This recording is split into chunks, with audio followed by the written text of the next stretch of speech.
Today's lecture, if you look at the online guide, is supposed to be about Martin Luther King, the establishment of the Southern Christian Leadership Conference, as well as the Student Nonviolent Coordinating Committee. And I'm going to do my absolute best to get us to that moment. We should be able to do it. But because of the lost lecture due to the midterm, this is sort of my last attempt to get us back on schedule. So I want to canvass a slightly larger period. Today I plan on discussing some critical aspects of the Montgomery bus boycott and the integration of Central High School in Little Rock, events from 55, 56, 57.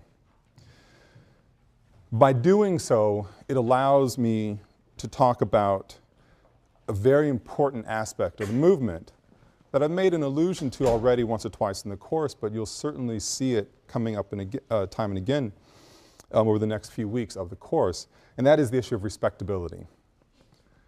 Just as we can look at the late 19th century and issues of being civilized, of having proper sort of normed middle class behaviors is very important to at least the black leadership, elite class.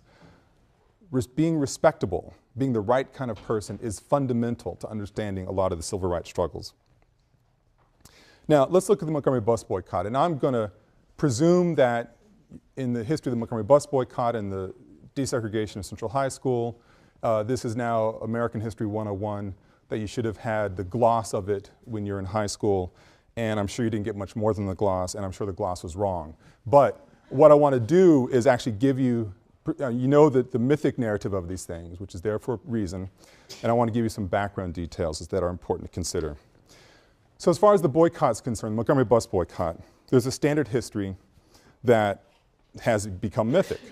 Rosa Parks, the tired seamstress, refuses to give up her seat on the bus in Montgomery, and she gets arrested. Martin Luther King comes swooping in to her rescue and then rises to the national scene with his leadership of the year-long boycott, 13-month boycott that would ensue shortly thereafter.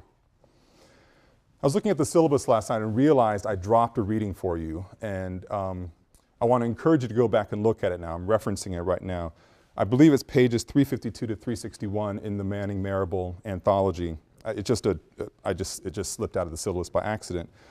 And in those pages, you'll see Joanne Gibson Robinson, a prominent black woman in Montgomery, explain her version of the events around the bus boycott. Just even knowing about Joanne Gibson Robinson changes the story of the bus boycott. Robinson was part of a cadre of middle-class African-American women, sort of think of the club women from the late 19th century that I talked about a few weeks ago, who had already organized into a force, the Women's Political Council. These were women who were well-educated, college-educated, some of them teaching at a local college. These were sort of the elite, although they weren't rolling in money. These were the elite in black Montgomery. The Women's Political Council, with Joanne Gibson Robinson's leadership, she's one of the key figures in it, has already gone to the black ministers in town and the city government in town about their frustration over the way that blacks are treated on the buses and the way they are treated in stores downtown. Economic boycott is the words that are floating around. They wanted to try to develop the courage in the black community to get a boycott organized. The Women's Political Council keeps running into dead ends in various places. They might get a meeting, but the meeting, frankly, where men were in a leadership position, would be rather condescending to the women. That's very sweet of you to come in, but you know, we'll take care of things. Now, nothing would happen. Now, the Women's Political Council actually tries to organize boycotts of the buses around issues of crisis, and this is when other people get arrested for refusing to give up their seat. Now, if you look at the selection in the Marable reading and Joanne Gibson Robinson's recounting of the bus boycott and Rosa Parks' arrest, you might find something striking. When I was actually going back and looking at it tonight, like, God, how did I forget to include this? If you scan it, as I did several times, for Martin Luther King's role, you will only see King's name mentioned once, and quite literally in the second to last line, I believe, of this reading. Now, this is an excerpt, granted, things might have been dropped out, But if nothing else, metaphorically, it's actually a very important point. King was not there, not engaged in the organizing early organizing moments of the bus boycott, what would turn into the bus boycott. Now, why bother telling this story? Just because it's inserting new cast of characters? Well, maybe that's part of it. Maybe because it's pointing to the role that women played in the movement, had always played in the movement. That's certainly part of it as well. But another part of it's important to know is that the bus boycott its success was incumbent upon many different factors. It wasn't just King's charisma, although we cannot ever discount King's charisma. Part of it was dealing with an already established and organized, politically organized black middle class that is basically organizing is done through their women. There's already then a network of activists in place upon which King's charisma could be displayed, or through which. I don't know what the right descriptor is. It basically starts to muddy up the narrative of the civil rights movement, this amazing moment of the movement. But there's more to the story, always, more complicating factors. Rosa Parks was arrested, there's no doubt about that. But it wasn't as spontaneous as history makes it out to be. Now, Parks is referred to as the mother of the movement, partly because of her indisputable character. She was as proper as one could imagine. She was hardworking, she was civil, she was law-abiding. She's the perfect person to become a victim, of it were, of an insane system. If you can't treat this person properly, there's something fundamentally wrong with your system. We know that about Rosa Parks. What we don't know is that she'd been trained at a Civil Rights Institute the summer before she decides to get arrested, the Highlander School in Tennessee. Parks was reluctant to go, but she had friends who were already committed to the movement in very public ways, convinced her to come along. And while there, she's meeting with white radicals, labor activists, Communist Party members, other black activists from around the country, and learning about nonviolent civil disobedience, learning about different strategies in which to create a crisis for the sake of the greater good. So Rosa Parks, now she's not a fire-breathing radical. She's not at the vanguard, but she is trained, and she's prepared for that moment when it actually happens. That's dropped out of the history. Another thing that's dropped out of the history is she was not the first woman to be, or person, but in this case, first woman to be arrested for violating etiquette on the buses, certainly not in Montgomery, certainly not in other places. In fact, a few weeks before Parks was arrested, a young woman named Claudette Colvin was arrested in a similar situation. A boycott almost emerged, organized by the Women's Political Council, and a boycott almost emerged revolving around Colvin's arrest. She was a straight-A student. She seemed to be an impeccable character. If you're treating a child like this, how could you treat how could you claim to be humane? Turns out, though, that very quickly they discovered that they couldn't use her, Colvin, as a vehicle for their boycott, because this straight-A student of unimpeachable character, unmarried of course, also happened to be pregnant. She was not showing at the moment. People in Montgomery, black activists, realized right away there's no case that they cannot make a case around her because of Southern traditions that would say that she was immoral for her, quote, condition. And that would have been a word that would have been used. And they knew that they could not make a convincing case if they have someone with such failed standards, such immorality in her system, that she'd be the worst example for these movement activists. The activists understood that being respectable in a very narrow band of what that means was absolutely critical. Respectability is so important to the movement because anything that transgressed a line of being respectable could be used to justify a denial of some sort, whether it's legal, you can't come to this school, whether it's psychological, I can limit your entire existence in terms of possibilities, or whether it's physical, I can kill you. Let's just go back to Brown v. Board and the reactions to it. I already told you about Melba Beale's experience that she's about to be raped when she's 12 years old. But we can see in reactions in other places in the South, systemic reactions, the extent or the ways in which there was a logic that blacks had to behave just right because the stakes were so high. In the wake of Brown v. Board, in July of '54, the White Citizens Council is formed. I'm simplifying it a lot, but think of it as the upper crust Ku Klux Klan. Business leaders, white males, prominent figures in these southern towns would organize, southern cities, organize themselves, fund Klan activities, making sure in a variety of ways that there would not be an integration or destruction of their social order. Economic warfare happens across the South with city leaders, white citizens councils battling it out with radicals, the most proper radicals like Joanne Gibson Robinson. Governments start responding. This arcane little caveat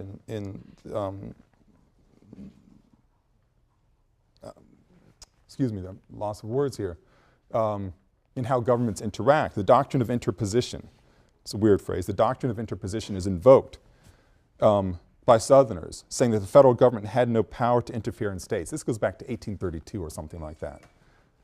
Completely ignored little tidbit attached on some bill somewhere. Southern governors and governments start invoking the doctrine of interposition, saying the federal government had no power to interfere in states. Federal officials from the South, members of the House of Representatives and Senate, gather together and author the Southern Manifesto, saying that Brown was a clear abuse of judicial power. Only one member from a federal delegation in the South refused to participate, and that's Al Gore Sr. from Tennessee. Wait, I might be blanking them. Ain't just Kefauver. Yeah, thank you. And Lyndon Johnson. Was it 3? It was 3. Well, there you go. It's 3. Well done. Where'd you learn this history? You take this class last year? No, I took a paper on post-war America. Excellent. Well done. You're trained by somebody well. Anyway, but thank you. There was all but 3 of, I think, maybe 100 people. No, there were representatives who didn't do it, including Rayburn. Oh, well, hell. Apparently I don't know the history at all. Anyway, the point of this is why it's so dangerous to talk to students at Yale. The fact is the Southern Manifesto is a declaration that Brown doesn't carry weight. There's going to be a negative a response of resistance, and the phrase becomes known as massive resistance. That the South is going to refuse to proceed forward with the logic coming down from the Supreme Court. People start becoming targeted. NAACP as an organization becomes targeted by Southern legislatures, saying the NAACP had to reveal its membership list in order to stay in business. As an organization had to reveal who's in its membership. This is basically a death warrant to the organization in some states and to the people who were members.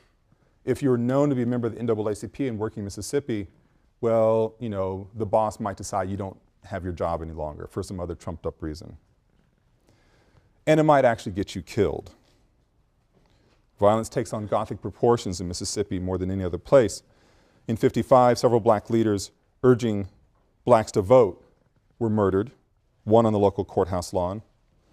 The president of a local NAACP chapter was shot down when he ignored the order to remove his name from the voting register.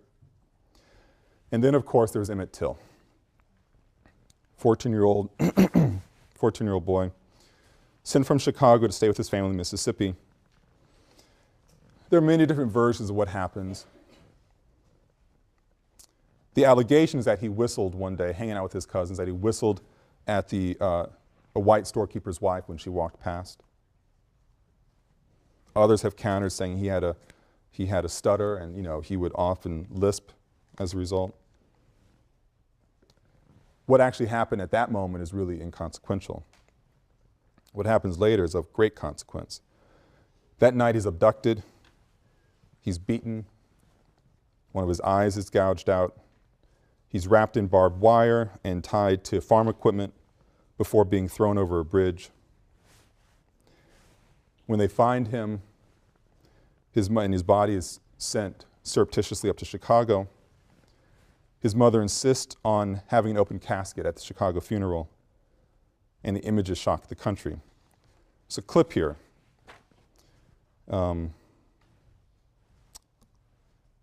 That opens up with Mose Wright, who was Emmett Till's uncle, who makes a very famous declaration going into court. And he points out the people who came to get Emmett Till from him, which meant he could no longer live in Mississippi. He vacated right away in order that he might live to see another day. Where is it? The sheriff came and told me they had found the body at Philip and wanted me to go and identify the body, which I did. And we found the body. We didn't have on any clothes at all. The body was so badly damaged that we couldn't hardly just tell who we were. But we happened to have on a ring with his initials. That said it up. The body was shipped home, back north to Chicago, where Mamie Till Bradley insisted on an open casket funeral. So all the world can see, she said, what they did to my boy.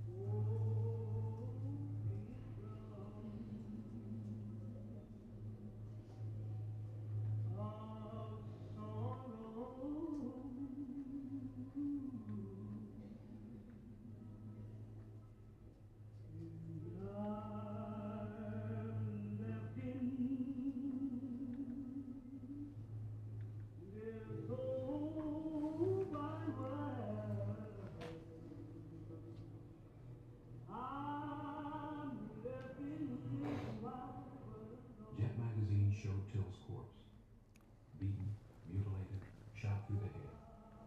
A generation of black people would remember the horror of that photo.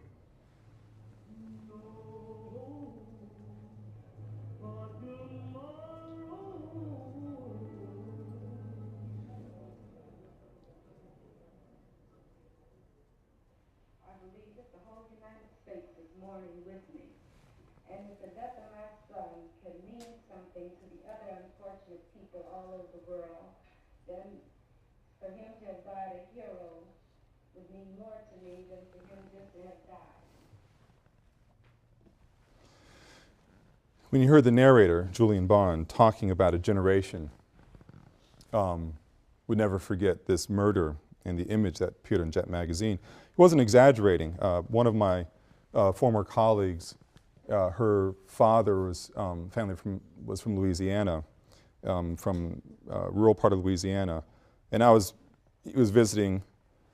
We were having lunch together, dinner together, and Emmett Till came up. I can't remember why, but he said he was 14 or 15 years old when Emmett Till was murdered, and he knew then that he had to leave the South as soon as he could.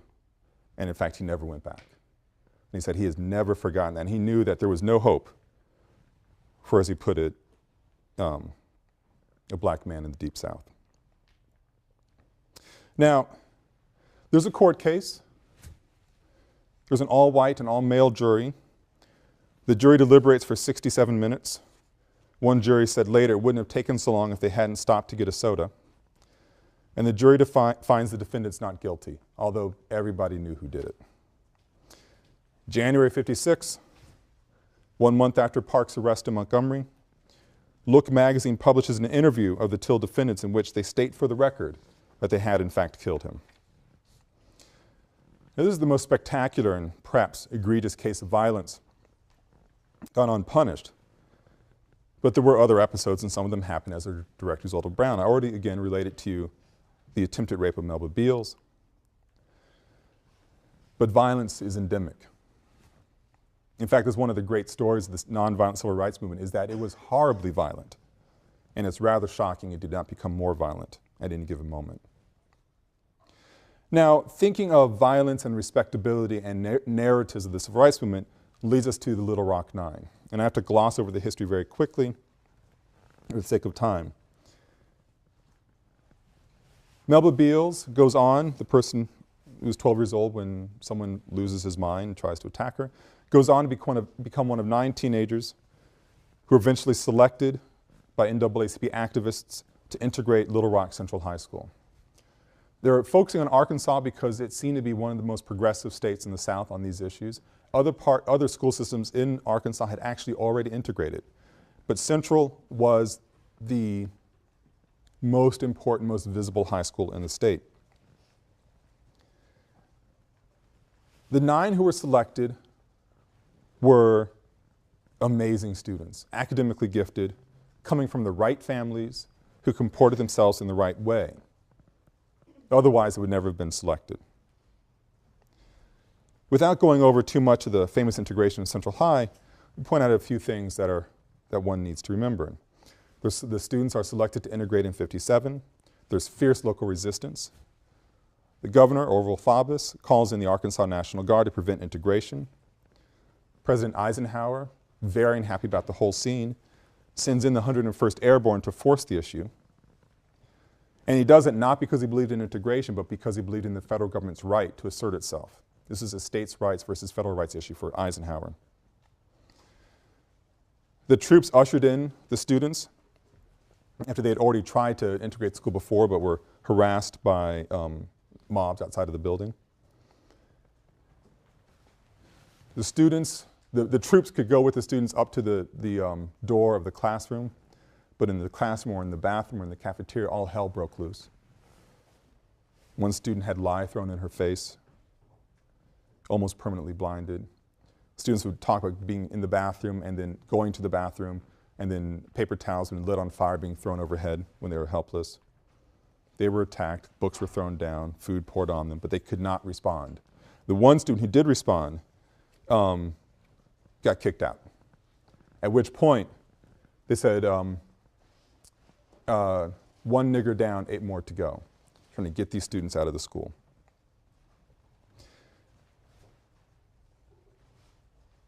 Houses were bombed, people were shot at, folks lost their jobs.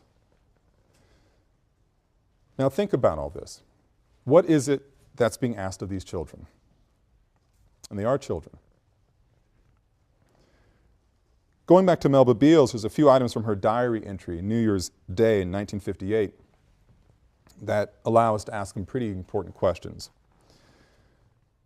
4 different items, selected from a longer list, is 1, to behave in a way that pleases mother and grandma, 2 people who are very central in her life.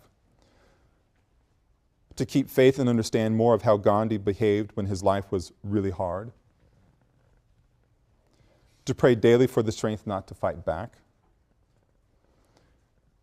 And the resolution that she put as number 1 was to do my best to stay alive until May 29th, the end of the school year. I mean, think about it. NAACP activists, grown women and men, are making sure the children are to stay in school, despite the violence being visited upon them.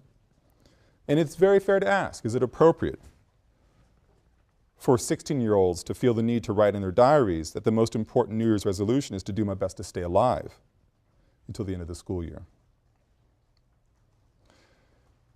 What are the adults asking the children to do for the sake of the movement? It's a question that would come up quite angrily in 1963 in the Birmingham crisis. Now, one final note about the school year and Little Rock. What we don't often hear about, well, we basically never hear about Central High School history, is that the governor, because it's a triumphant moment, right? So the governor was so upset about the public relations disaster that accompanied the school's integration that he decided to shut down Little Rock public schools the following year. The integration of the school, this great moment of civil rights victory, of American exceptionalism, lasted 1 year, and the public schools were shut down. Why don't we know this part of the history? You know, there's something really maybe too tantalizing about these nice narratives of our past. We can be ashamed of the shortcomings of our predecessors, but by keeping the story clean and simple, we can also be proud that our predecessors ultimately made the right decision and did the right things. In short, the civil rights movement has been sanitized because it ultimately casts a great light on the American character. That, you know, the American character can take its lumps, learn from its mistakes, and then do great things. The civil rights movement has been cast as a great moment of American exceptionalism when we all summoned the courage to do the right things, regardless of our political positions, where we are in the country, etc. Well, that's just one big fat lie. Only a minority of folks rose to the challenge and accepted it and pursued it. Martin Luther King's history is a case in point as far as rising to a challenge and as far as what happens when a history is sanitized profoundly. King is raised in a tradition of ministers. His father and grandfather run the most elite black church in Atlanta. King has a rather raucous adolescence and college years. He and his buddy go around trying to run competitions about, you know, who could deflower the most girls in the language of the day. He does receive a religious calling, however, goes off to seminary and then gets a PhD at Boston University, a PhD which scholars discovered, much to their great disappointment about 2 decades ago, that he had plagiarized parts of it. King, though, these things aren't widely known at this moment in time, in 55. He's seen as a real future star. And he gets a job in Montgomery, heading the Dexter Avenue Baptist Church, which is, much in the tradition of his father and grandfather, the most elite, sort of upstanding, and politically conservative, quiescent church in that particular city. He's relatively newly married. He and his wife Coretta have a newborn. He wants to settle into a nice, quiet pulpit and do nice, quiet work. Well, there's already things shifting around on the ground, with the Women's Political Council agitating for an economic boycott, trying to find a test case to boycott the buses. And the group of black ministers in town are very important people in a group called the Interdenominational Ministerial Alliance. A ton of syllables there. The Interdenominational Ministerial Alliance is feeling pressure from Women's Political Council to do something. King, as a minister, is automatically in that group. And then, as things start heating up towards what will become Rosa Parks' moment, King is thrust into the limelight in a way he never wanted. Parks gets arrested. King is sent as an emissary or sacrificial lamb, really more of the latter. The Montgomery Improvement Association is formed. This is going to be the group that's going to organize the boycotts. King does not want to lead it. The other ministers, who are deeply skeptical this thing will actually work, figure King just got here, he's young, he'll rebound when this thing blows apart, we'll put him out front. King couldn't say no. He fought, but he couldn't say no. He'd already resisted the invitation to head the local NAACP for the sake of his child's safety. Anyway, on December 5th, night before the boycott's set to begin, King is still resisting the urging of the ministers and finally relents and writes out some notes on a piece of paper. Goes to the pulpit with about 10-15 minutes to prepare and says, in part, the following. Now, the audio is not great, and I'll tell you what he says, but I want you to hear the energy of the moment during the closing moments of his speech.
Oops.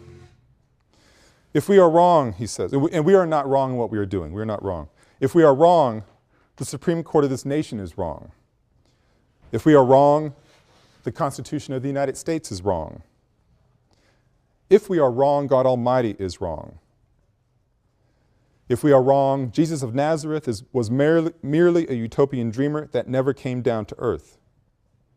If we are wrong, justice is a lie, love has no meaning, and we are determined here in Montgomery to work and fight until justice runs down like water and righteousness like a mighty stream. You can tell the audience is going crazy. They're energized by this young man who's come out of nowhere. But think about what he's saying here. He invokes God and Jesus, and this is what one would expect, of course, but he invokes, the first part of this quote, the Supreme Court and the Constitution. He's invoking law. King is not invoking anything radical, as a matter of fact. He's invoking the Supreme Court and the Constitution. He's invoking those very things that made citizens citizens in the United States, after all. And perhaps that is the thing that made him so radical. Anyway, the movement takes off, and the boycott holds together. It's a remarkable history, although it wasn't the first boycott, bus boycott. The movement holds together for 13 months before the Supreme Court forces the integration of the buses. These are the same 13 months when massive resistance is rising up throughout the South. The same 13 months when Emmett Till is murdered, and the same 13 months when the strategy for Little Rock becomes articulated and starts to gain traction. Period of astonishing change. Now, King rises to prominence. He's traveling all around the country, constantly raising money during the bus boycott.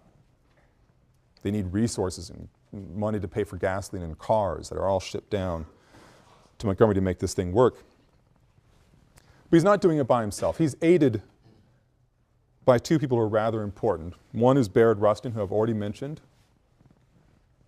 before.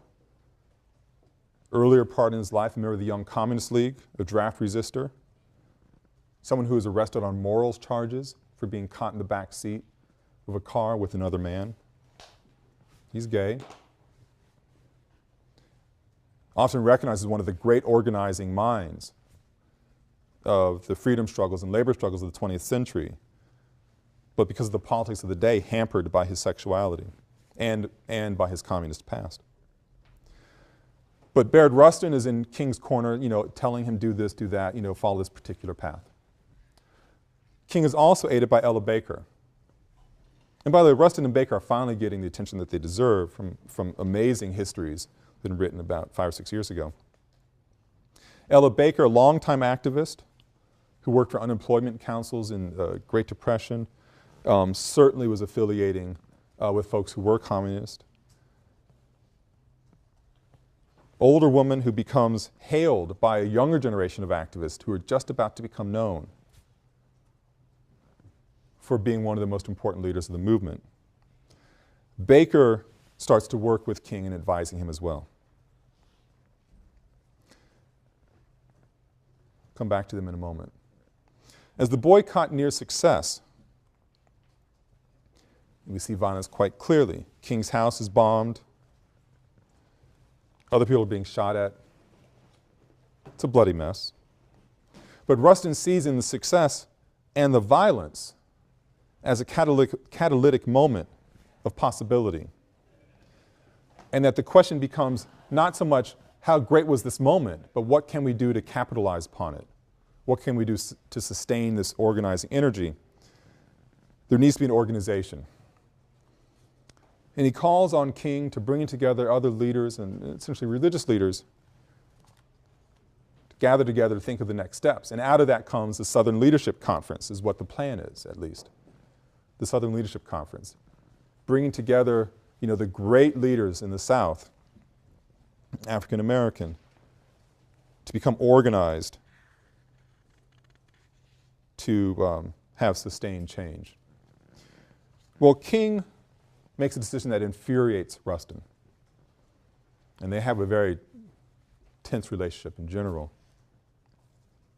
Rustin recognizing King's astonishing gifts as a speaker and King recognizing Rustin's astonishing gifts as an organizer and political thinker. King never likes the fact that Rustin is gay and talks condescendingly to Rustin about it. Rustin always underestimates, in King's opinion, the role of religion in this movement. So Rustin calls for the Southern Leadership Conference, and King changes its name with sort of fiat, to the Southern Christian Leadership Conference. And the SCLC, the Southern Christian Leadership Conference, becomes one of the most important civil rights organizations for the next, really for the next 20, 30 years. King's popularity skyrockets with the success of the bus boycott. He's increasingly drawn away from the pulpit as he travels about trying to raise consciousness and funds. And by January of 1960, having barely been in the pulpit at Dexter over the previous few years, he leaves. And he's not ministering to that church. The SCLC, what he now heads, excuse me, bless you. The SCLC is now focusing on leadership training and citizenship education. Now, as the SCLC emerges out of King's success and wrapped up in his charisma, it creates stress in the system. You see stress often embodied in intergroup squabbling, something you'll see a lot throughout the 1960s. Established organization like the NAACP is not too thrilled about the SCLC arriving on the scene because they're competing for the same people and the same dollars, scant dollars. In fact, Medgar Evers, who's the head of the Mississippi NAACP, who joins the SCLC, this new group, was told he had to choose. You either pick with SCLC or you pick the NAACP. He says the NAACP. Now the NAACP is already under stress. Talked about the fact that its roles are being opened up by Southern legislatures. But there's also stress internally through people like Robert Williams, military vet from North Carolina, who becomes fed up with events in his town, where he's the head of the local NAACP chapter, and calls for retaliatory violence. He's kicked out of the NAACP by the end of the 1950s. So the NAACP is struggling with rising, percolating spots of militancy. People leaving the message behind at the NAACP. And now this new group appears on the scene that might pull away other supporters.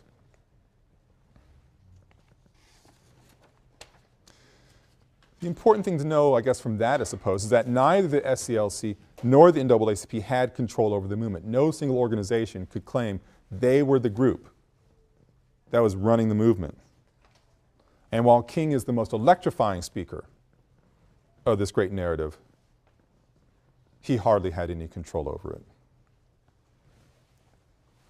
If you look to the events of February 1st of 1960, you can see the way in which there was sort of a wildcat mentality about many things happening in the movement. On that day, in Greensboro, North Carolina, 4 men, students of North Carolina A&T, black school, head to downtown Greensboro, not far away, and they decide that they're sick and tired of the treatment they're receiving at the Woolworths, the local five and dime, drugstore, convenience store. It's funny, when I began this course, when I began teaching it years ago, Woolworths were still around. Ain't so much still around anymore. But the history still is. So the men go to the lunch counter and insist on being served. They could buy things other places in the store, but they couldn't be served at the lunch counter. The waitress says, I can't help you out. And they sit there, and they sit, and they sit, and they sit, taking up 4 seats at the lunch counter. It's a wildcat sit-in. It's not the first by any stretch. March and Washington movement have been organizing them for decades. Labor movements have been organizing for decades.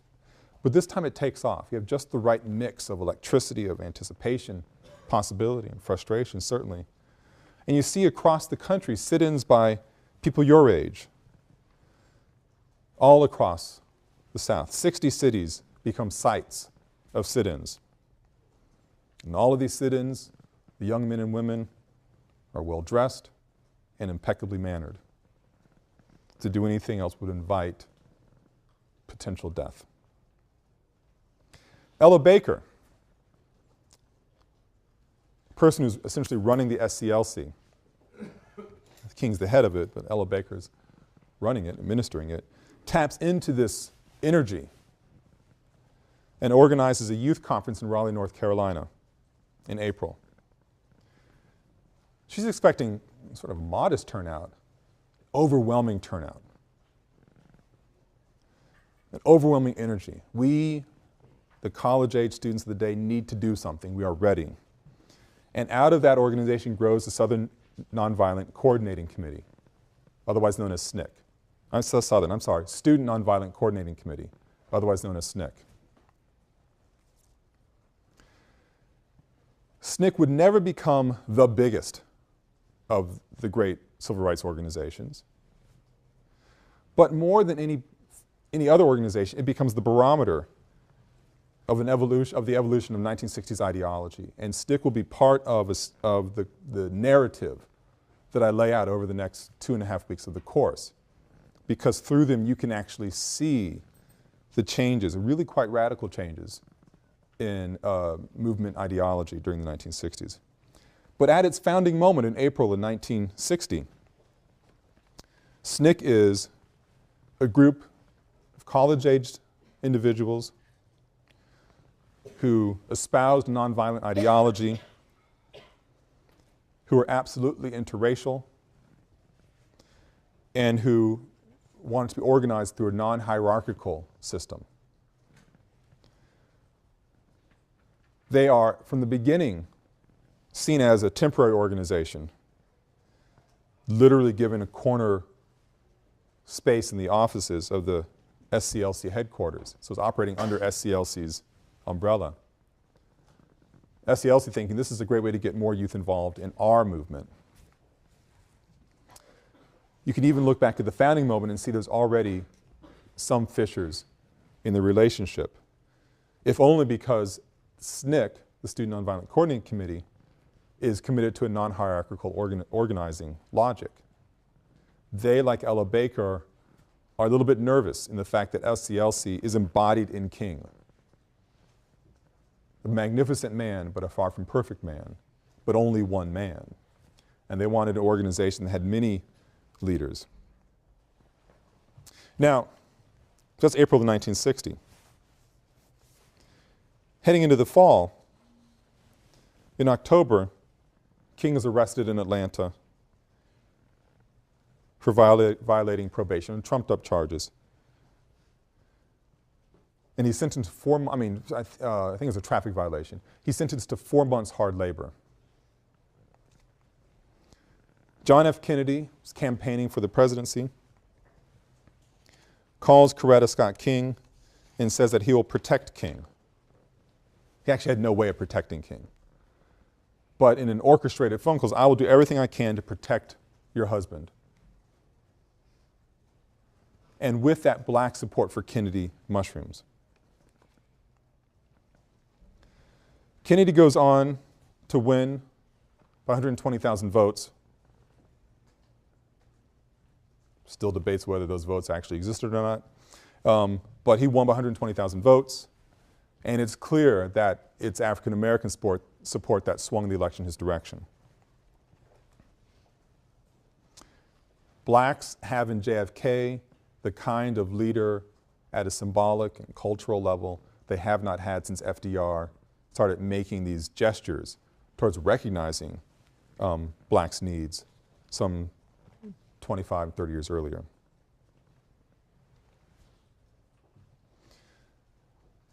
In 1961, I'm skipping a ton of details. I'm trying to get up to a moment of most famous crisis. In 1961, CORE, the Congress of Racial Equality, I mentioned in the last lecture, organizes a new round of freedom rides, getting on buses, integrated riders, and crossing state lines. Members of SNCC are on the bus as well. Students from Yale, from other places in Connecticut, jump on these buses and head on south. Once they cross into The Deep South, buses are attacked by smoke bombs, tires are slashed. As people run out of the buses to get away from the smoke, they're met by mobs who beat them with their fists, with metal poles. Buses are torched. Other buses are sent down. Eventually, the buses arrive down in Birmingham, Alabama, where Bull Connor, the commissioner of public safety, knows they're coming, knows there's a mob waiting for them at the bus station, and does not offer police protection, and lets the students, the riders, get beaten senseless for 15 minutes before letting the police come, before releasing the police. When people said, well, why did you do such a thing? He goes, it was Mother's Day. You can't take a man away from his mother. You know, they needed to have time spent with their mother. You know, they would get there in time.